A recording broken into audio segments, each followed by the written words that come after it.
7절 같이요. 시작. 다윗이 사람을 그의 집으로 보내 다말에게 이르되 이제 내 오라버니 암논의 집으로 가서 그를 위하여 음식을 차리라 하니라. 아멘. 말씀의 제목 같이 한번 읽어볼까요? 말씀의 제목 시작. 하나님의 공의, 하나님의 공의라는 말씀의 제목으로 하나님 말씀 같이 나누도록 하겠습니다. 오늘은 여러분 조금 집중해서 잘 들어야 돼요. 진짜 조금 쉽지 않을 수가 있어요. 이해하기가. 같이 좀 말씀 나눠보겠습니다. 자, 지난 한 주 이제 새롭게 한 주가 시작됐으니까 지난 한 주가 되겠죠. 지난 한 주 세상을 떠들썩하게 만들었던 사건이 딱 등장했습니다. 뭘까요? 그렇죠. 정준영 단톡방 사건이랑 버닝썬? 네.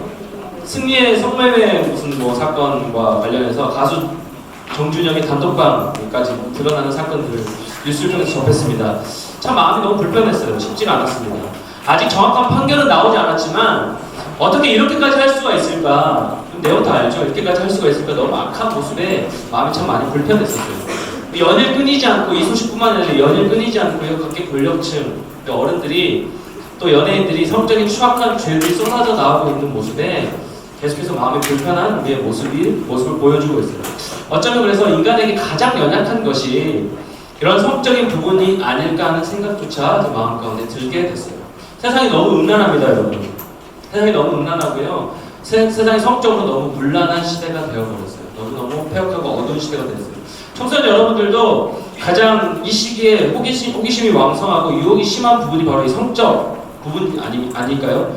그런 문제 앞에서 여러분이 이성의 아름다움을 보고 순간 성욕이 불타오르면 걷잡을 수가 없게 된다는 겁니다. 이 시대도 그렇고요. 다윗의 당시 시대도 그렇고 계속 이런 성적인 부분이 드러나고 있는 모습을 우리가 볼 수가 있어요. 다윗이 밧세바를 범할 때에도 그렇고 오늘 본문에서 암논이 자기의 누이 다말을 범할 때도 똑같은 한 포인트에서 무너지게 되었습니다. 사무엘하 11장 2절 말씀 같이 한번 볼까요? 같이 읽겠습니다. 시작. 저녁 때 다윗이 그의 침상에서 일어나 왕궁 옥상에서 거닐다가 그곳에서 보니 한 여인이 목욕을 하는데 심히 아름다워 보인지라. 13장 1절도요. 같이요. 시작.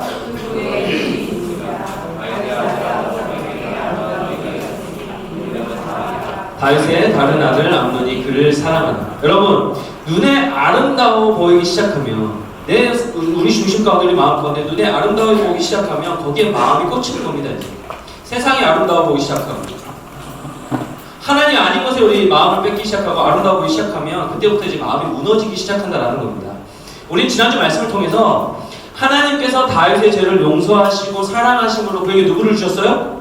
누구 아들? 아들 누구를 주셨어요? 솔로몬을 주신 것을 함께 말씀을 통해서 나누었죠. 그런데 죄 지은 것을 다윗이 죄 가운데 넘어진 죄 지은 것을 용서해 주시는 것과 다윗을 사랑하심으로 죄를 용서하셨어요.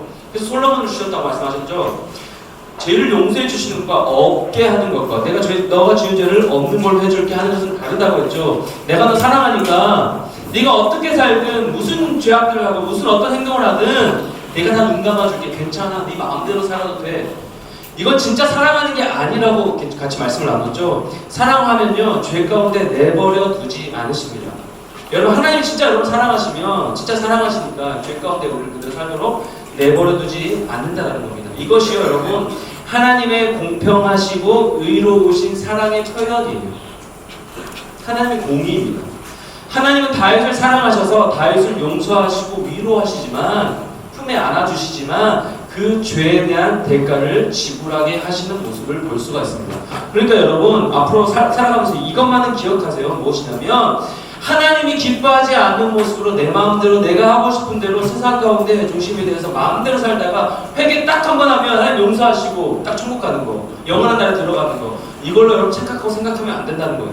물론 용서하시고 여러분 사랑하시고 여러분 절대로 끝까지 내버려두지 않으시지만 내버리시는 보아처럼 내버려두지 않지만 분명하게 저와 여러분의 죄에 대한 대가를 물으시고 심판하시고 판단하신다는 사실이에요. 그렇기에 죄는 멀리하고 피하는 것이 맞다라는 거예요. 여러분 앞으로 살아가면서 이렇게 공의의 하나님이 공평하시고 심판하시는 하나님이 다윗을 향한 징계를 이어가십니다. 첫 번째 징계가 뭐였어요? 다윗과 밧세바 사이에 낳은 아들이 죽었습니다. 죽게 만드셨습니다. 그리고 13장 말씀은 오늘 보면 13장 말씀은 12장 11절에서 말씀하신 내가 내 집에 재앙을 일으키고 내가 네 집에 재앙을 일으키고 네가 범한 죄로 말미암아 네 집에 재앙을 일으키겠다라고 말씀하신 그 하나님의 징벌이 어떻게 실현되는지 보여주는 장면이 바로 오늘 보면 13장 말씀이에요. 자, 어떤 스토리인지 1절 말씀부터 같이 한번 살펴봅시다. 1절 말씀 같이 읽겠습니다. 시작. 그 후에 이 일이 있으리라. 다윗의 아들 압살롬에게 아름다운 누이가 있으니 이름은 다말이라. 다윗의 다른 아들 암논이 그를 사랑하나. 2절 여러분 시작.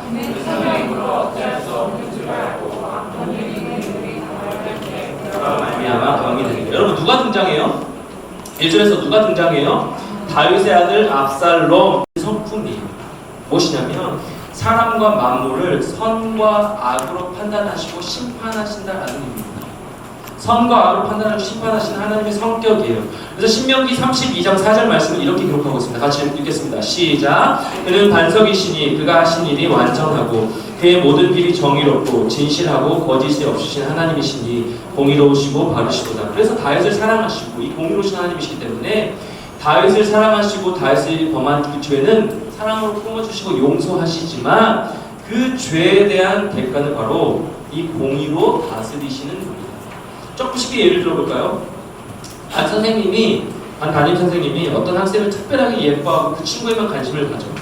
어느 날 이 예뻐하는 친구가 지각을 했습니다. 지각을 했는데 아무런 벌을 내리지 않아요. 아무런 뭐라고 하지 않아요. 그냥 더 예뻐하는 거예요. 아무런 뭐 좋지 않아요. 그런데 반대로 목사님 예를 들어서 다른 친구가 지각을 했어.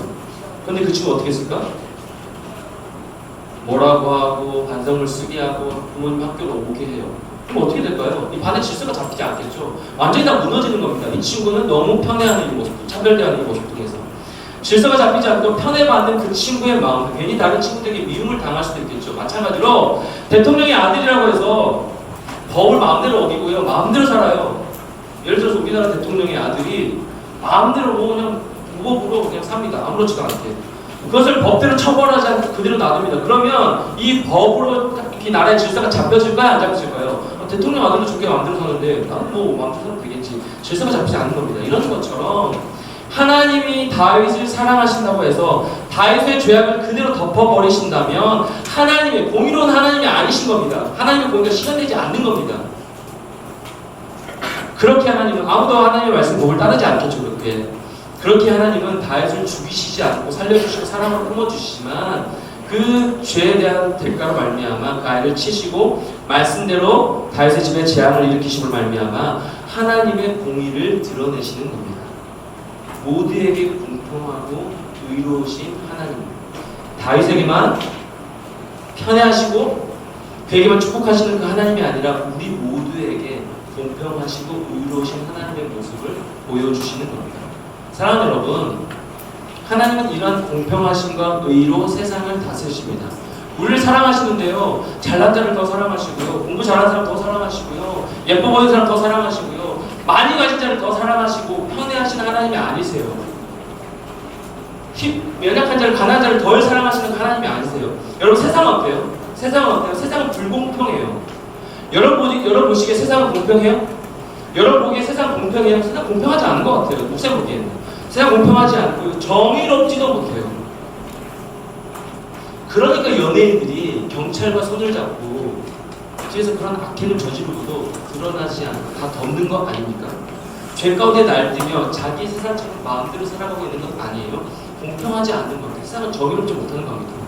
그런데요, 세상은 불공평하고 세상은 정의롭지 못하지만 우리가 믿는 하나님은요, 공평하시고 정의로우신 하나님이십니다. 그러니까 결국 죄가 드러나잖아요. 죄는 드러난다고 했죠. 죄는 숨길 수가 없다고 얘기했죠. 다윗의 죄가 드러나고요, 이 땅의 취약한 죄들이 언젠가 계속해서 끊임없이 드러나게 되잖아요. 지난주 뉴스를 보면서 얼마나 통쾌하는지요. 하나님 살아계시는구나, 공의로우신 하나님 이 땅을 다스리고 계신 게 맞구나 확신이 되었어요. 너무너무 통쾌했어요. 죄가 드러납니다. 여러분 주변 친구들이 하나님 믿지 않는데도 뭐든 다 잘 돼요. 하나님 믿지 않는데도, 예배드리지 않는데도, 주일에 하나님을 섬기지 않는데도 너무너무 잘 살고 공부도 잘해. 여러분 이런 모습을 보고 우리가 의아해하고 부러울 때가 굉장히 많이 있죠. 여러분 그렇지 않은 표정인 것 같지만 내가 진짜 이거 믿고 있는 게 맞을까? 진짜 하나님 살아계시는 거 맞나? 내가 이렇게 주일에 나와서 예배하고 봉사하고 헌신하는데 진짜 하나님 살아계시는 거, 그럼 나도 잘 돼야 되는데, 믿는 자들도 잘 돼야 되는데 믿지 않는 악한 가운데 살아가는 자들이 더 잘 되는 것 같아. 더 부유하게 살아가는 것 같아. 더 좋은, 더 즐겁게 행복하게 살아가는 것 같아요. 이런 마음이 들면서 굉장히 그들이 부러울 때도 많고 또 의문이 들 때도 많아요. 여러분 주변 친구들을 보면서. 근데 여러분 괜찮아요. 괜찮습니다. 왜냐하면 그런 사람들과 상관없이 여러분들은요 공의로우신 하나님을 신뢰하며 인도하심을 따라가면 되는 겁니다. 하나님 공평하시고 의로우신 하나님이시기 때문에. 더 나아가서 자꾸 다른 친구들이 잘 사는 것에 집중하고 시기하고 질투하는 것이 아니라 그것에 마음을 빼앗기지 않았으면 좋겠어요. 우리에게는 이미 오셨고 이미 사랑으로 오셨고 다시 오실 예수님이 함께 하시기 때문이에요. 그렇기 때문에 우리는 그 믿는 하나님을 의시하여서 믿음으로 나아가면 되는 겁니다. 하나님이 계셔서 얼마나 다행인지 몰라요. 하나님이 살아계셔서 얼마나 다행인지 모릅니다. 사랑하는 여러분, 하나님 살아계십니다. 예수님이 계셔서 얼마나 다행인지 몰라요. 이 불의한 세상 가운데 예수님이 계시지 않았다면 악한 자는 계속해서 악하게 살고 더 잘 사는 것 같고 연약한 자는 계속해서 연약한 가운데 살아가는 이 얼마나 불행한 시대를 살아갈 수밖에 없어요. 그런데 우리에겐 예수님이 계세요. 얼마나 다행인지 모릅니다. 그 예수님이 세상을 공의로 다스리시고 심판하신다는 사실이에요. 이 하나님의 공의로우면은요 사랑도 있고 용서도 있어요. 심판만 있는 것이 아니라 사랑도 있고 용서도 있어요. 마음에 안 드는 부분을 그냥 도려내고 잘라내시는 분이 아닙니다. 그래서 죄로 죽을 수밖에 없는 저와 여러분에게 아무리 생각해봐도 우리가 짊어져야 될 그 십자가에 예수 그리스도를 대신 짊어지게 하시는 대가를 치르게 하시는 말미암아 하나님과 가로막힌 그 담을 연결시켜 주셨잖아요. 이것이 공의로우신 하나님의 사랑의 모습입니다. 그렇게 사랑하는 중등부 여러분, 공의로 이 땅을 다스리시면서 다윗의 집에 형제끼리 서로 소통을 하고 아버지인 다윗도 연결이 되고 그야말로 노답의 상황에 이르게 하는 이 모습 가운데 그럼에도 불구하고 우리 마음의 중심에 공의로 다스리신 그 하나님, 공의로우신 그 하나님을 깨닫게 되기를 예수님의 이름으로 축복합니다. 축원합니다. 하나님은요 우리를 외면하지 않으시고 저와 여러분의 삶을 바라보시는 분이십니다. 우리의 편이 되어주시는 분이세요. 더 나아가서 이 말씀이 어떻게 연결되는지 아세요? 우리의 죄까지도 낱낱이 살펴보시고 우리의 중심을 살펴보시는 하나님이 되시는 거예요. 우리의 편이 되어주시고 우리를 사랑하시는 끝까지 우리를 버리지 아니하시는 하나님이시지만 그렇기에 우리의 죄까지도 다 보시고 다 아시는 하나님이시다라는 사실입니다. 그렇게 여러분 앞으로 여러분이 살아가면서 내가 부자가 돼야지, 내가 권력자가 되어서 내 힘으로 다스리는 이 땅을 살아야지, 뭔가 권력 있는 힘 있는 사람이 돼야지 라는 마음으로 꿈을 품고 살아가는 존재가 아니라 세상에 힘 있는 자 권력자가 되려고 하는 것이 아니라 공의로우신 그 하나님의 편에 서서 살아가는 여러분 되기를 예수의 이름으로 축원합니다. 하나님의 편에 서서 살아가는 거예요. 세상의 편이 되어 살아가는 인생이 아니라 하나님의 편이 되어 살아가는 인생. 주님, 세상의 즐거움이 아닌 하나님을 예배하고 찬양하는 것에 그 기쁨과 즐거움과 만족으로 살아갈 수 있도록 도와주세요. 여러분, 일찍 성경을 하는 것이 세상의 중심이 되고 다른 친구들에게 내 자랑거리가 되는 것이 절대 아니에요. 그건 부끄러운 일이에요. 그건 하나님 앞에서 부끄러운 일입니다.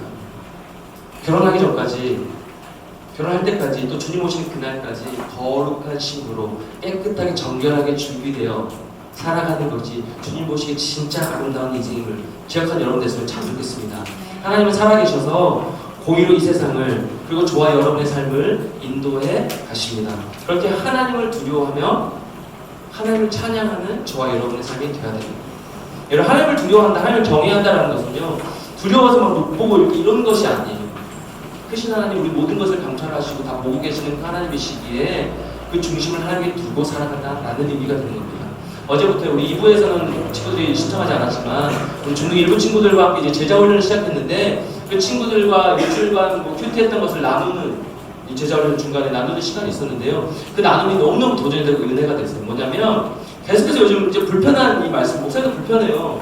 오늘 말씀을 준비하는데 너무너무 불편했어요. 이걸 어떻게 여러분에게 하나님의 마음을 잘 전달할까라는 고민이 굉장히 많았는데 계속 죄가 나오고 심판하시는 이 내용이 나오니까 불편하잖아요. 근데 이 친구의 고백이, 이 친구들 고백이 이거였어요. 하나님, 큐티를 하는데 주님을 경험함으로 거룩하게 죄짓지 않고 살아갈 수 있도록 인도하여 주시고 이런 고백을 하죠. 더 나아가서 주님 죄를 절 멀리하게 해주시고 제가 지금까지 지은 죄를 용서해 주시고 주님만 사랑할 수 있도록 도와주세요.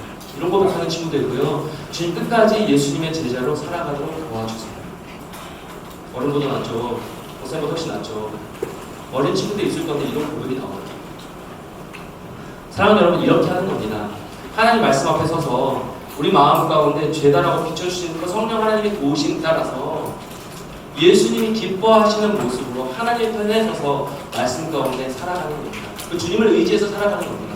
힘들죠? 쉽지 않아요. 우리 힘으로 이 죄악들을 물리치고 이 성적인 유혹을 거부하기가 쉽지가 않습니다. 그렇기에 하나님의 편에 서서 하나님의 도우심이 필요하다는 사실입니다.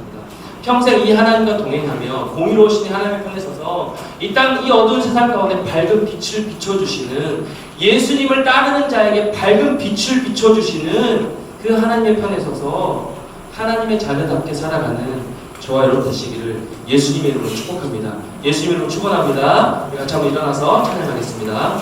예수 우리들의 밝은 빛 찬양할게요.